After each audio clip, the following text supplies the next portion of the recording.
নমস্কার বন্ধুরা, অমৃতরস কথা চ্যানেলে আপনাদেরকে জানাই স্বাগত।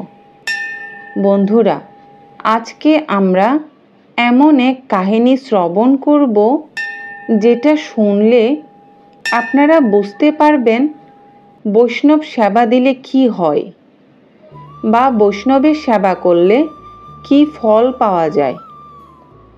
তো বন্ধুরা, চলুন শুরু করা যাক। বন্ধুরা, এমন এক কাহিনী আজ আপনাদের শোনাবো।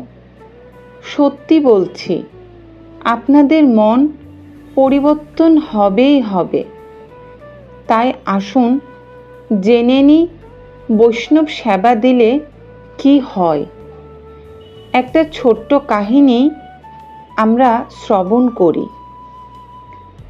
তুঙ্গভদ্রা নদীর তীরে একজন লোক ছিলেন।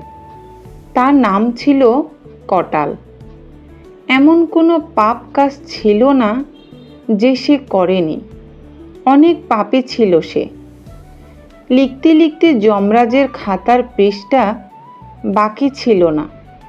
এত পাপ করেছিল বলে শেষ করা যাবে না। খুব পাপী একজন লোক ছিল সে। নিরীহ মানুষদের উপরও অনেক অত্যাচার করত। বন্ধুরা, একদিন রাত্রিরে অনেক বেশি ঝড় বৃষ্টি হচ্ছিল। এত বেশি ঝড় বৃষ্টি হচ্ছিল যে কটাল সেদিন রাতে ঘর থেকে বেরোতেই পারেনি। সে ঘরেই বিশ্রাম নিচ্ছিল। কারণ বাইরে এত বেশি ঝড় বৃষ্টি হচ্ছিল, সে বেরোবে কি করে? সে ঘর থেকে বের হতেই পারছিল না। যার কারণে সে চুরি ডাকাতি এসবও করতে যেতে পারছিল না। কোনোভাবেই সে তার প্রতিদিনের পাপ কাজে যেতেই পারছিল না। কিন্তু আশ্চর্য ব্যাপার হলো, ওই দিন ঘর থেকে না বেরোনোর কারণে এত ঝড় বৃষ্টির মধ্যে ওই পাপী কটালের দরজায় একজন পরম বৈষ্ণব এসে আশ্রয় নেয়। ঘরের দরজায় যখন সে বৈষ্ণব আসেন, তখন তিনি দরজায় করাঘাত করতে থাকেন। ঘরে কি কেউ আছেন? এই ঝড় বৃষ্টির রাতে আমাকে একটু আশ্রয় দিন, দরজা খুলুন। আমি নিরুপায় হয়ে এখানে এসেছি। তখন কটাল ভেতর থেকে চিন্তা করছে, এত ঝড় বৃষ্টির রাতে আমার দরজায় কে আসতে পারে? সে তো পাপী ছিল, তার তো অসুর স্বভাব ছিল। অনেক চিন্তা করতে করতে একসময় দরজা খুললেন। আর দরজা খুলেই দেখছে এক সাধু ব্যক্তি দাঁড়িয়ে আছে তার দরজায়।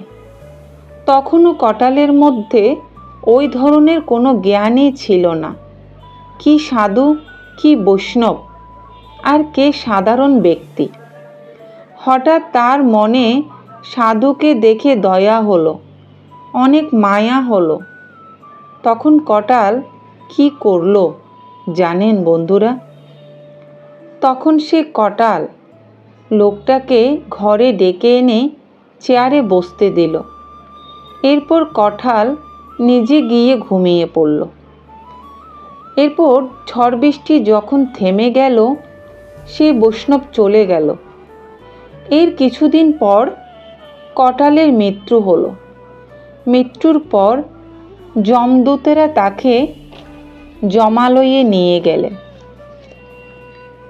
সেখানে যমালয়ে যমরাজ চিত্রগুপ্তকে বলল, দেখো তো এই ব্যক্তির পাপ পুণ্যের হিসাবটা বের করো তো। দেখো তো ওর লিস্টে কি লেখা আছে। চিত্রগুপ্ত দেখে তো অবাক। সব জায়গাতে লাল অক্ষরে ভরে গেছে। কোথাও কোনো ফাঁকা জায়গা নেই যে সে এত পাপ করেছে।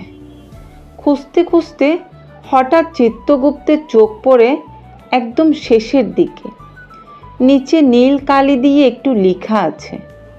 চিত্রগুপ্ত তখন যমরাজকে বললেন, এই তো একটা মাত্র শুধু নীল দাগ পেয়েছি। যমরাজ তখন বলল, দেখো তো, এর তো সবই পাপ আর পাপ, কোথাও তো পুণ্যের দেখা নেই। তাহলে এটা কী রকম পুণ্যের দাগ? দেখো কি এমন পুণ্যের কাজ সে করলো, তাড়াতাড়ি দেখো।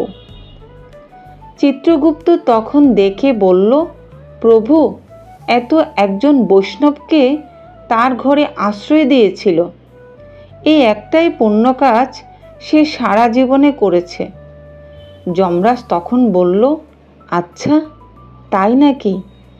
এটা বলে যমরাজ কঠালকে বলল, কঠাল, তুমি একবার মানব জন্ম পাবে এই পুণ্য কাজটি করার জন্য, আর বাকি সব কাজের জন্য নরক ভোগ করতে হবে তোমাকে। তাই তুমি এখন সিদ্ধান্ত নিয়ে বলো, তুমি আগে কোনটা নেবে, মানব জন্ম নাকি নরক ভোগ? কারণ তুমি যদি নরকে একবার যাও, এরপর আর মানব জন্ম পাবে কি না সেটা আমিও তোমাকে ঠিক করে বলতে পারছি না। তখন কটাল যমরাজকে জিজ্ঞাসা করল, আমি এমন কি কাজ করেছি যে যার কারণে আমি আরও একবার দুর্লভ মানব জন্ম পাব? আমাকে কৃপা করে বলুন। তখন যমরাজ বললেন, একদিন অনেক ঝড় বৃষ্টির রাতে তুমি একজন বৈষ্ণবকে তোমার গৃহে আশ্রয় দিয়েছিলে, আর তাই তাকে চেয়ারে বসতেও দিয়েছিলে, তার ওপর দয়াও করেছিলে। তাই সে পুণ্যের প্রভাবে আজ তুমি একটি মাত্রবার মানব জন্ম পাওয়ার সৌভাগ্য অর্জন করেছ। সে বৈষ্ণবকে তোমার মনের অজান্তে সেবা করার জন্য তুমি আজ এই সৌভাগ্য লাভ করেছ। তখন কটাল বলল, আমি তো তাকে খেতেও দিইনি, আর খাওয়া তো দূরের কথা, আমি তো তাকে এতটুকু সেবা পর্যন্ত করিনি। কঠাল তখন বলল, তাকে এত কৃপা পাওয়া যায়? একজন বৈষ্ণবকে সেবা করলে এত কৃপা পাওয়া যায়? আমি তো শুধু ওনাকে ঘরে আশ্রয় দিয়ে চেয়ারে বসতে দিয়েছিলাম, তাতেই আমি এত সৌভাগ্য পেয়েছি। আর যদি আমি সারা জীবন ধরে বৈষ্ণবের সেবা করি, তাহলে না জানি কত কৃপা পাব।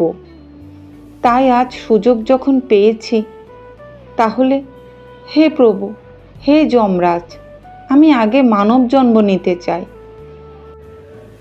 কারণ মানব জন্ম না নিলে আমার তো শুধু নরক ভোগই করতে হবে, শাস্তি ভোগ করতে হবে। তাই আগে একটা পুণ্য কাজ আগেই করিনি। যমরাজ তখন বলল, ঠিক আছে, তাই হোক, আমি তোমাকে আশীর্বাদ করছি, তোমার মঙ্গল হোক।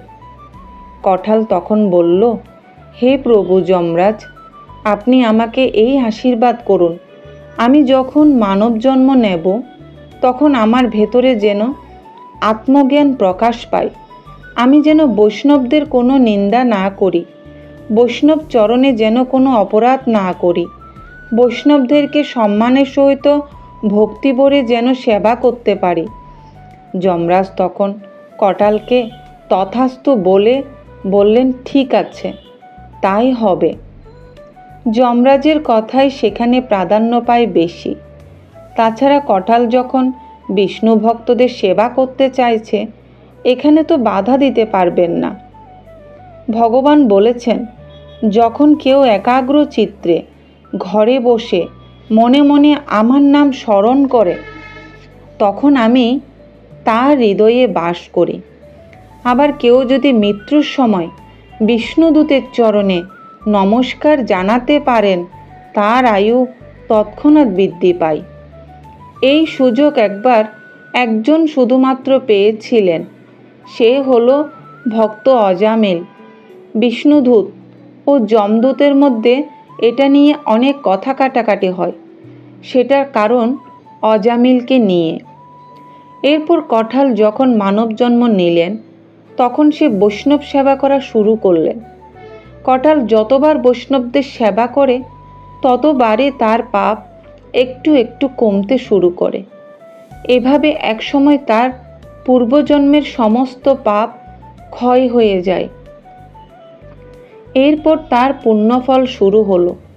সে এত পুণ্য অর্জন করল যে কটালের মৃত্যুর পর স্বয়ং বিষ্ণুদূতেরা তার জন্য রথ নিয়ে এলো এবং তাকে সসম্মানে বিষ্ণুলোকে নিয়ে গেল।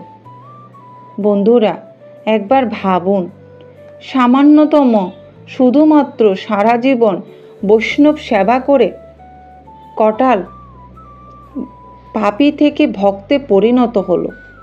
তার পূর্বজন্মের সমস্ত পাপ ধুয়ে মুছে গেল এবং অন্তিম সময়ে স্বয়ং বিষ্ণুদূতেরা তাকে বিষ্ণুলোকে নিয়ে গেল। বৈষ্ণবদের সেবার কত শক্তি আছে একবার ভেবে দেখুন। তাই বলা হয়, পৃথিবীর শ্রেষ্ঠ সেবা বৈষ্ণব সেবা। পৃথিবীতে মহামূল্যবান হলো ভগবানের নাম আর ভগবানের ভক্তের সেবা করা। তাই বন্ধুরা, সকলেই বেশি বেশি করে হরে কৃষ্ণ মহামন্ত্র জপ করুন। বন্ধুরা, আজকের ভিডিও এ পর্যন্তই। ভিডিওটি ভালো লাগলে একটি লাইক ও শেয়ার করে দেবেন আর কমেন্টে লিখুন হরে কৃষ্ণ, ভগবানের কৃপা লাভের জন্য। অমৃতরস কথা চ্যানেলটি সাবস্ক্রাইব করতে ভুলবেন না। দেখা হবে পরের ভিডিওতে। সে পর্যন্ত ভালো থাকুন, সুস্থ থাকুন। ভগবান সকলের মঙ্গল করুক। হরে কৃষ্ণ। জয় শ্রী রাধে।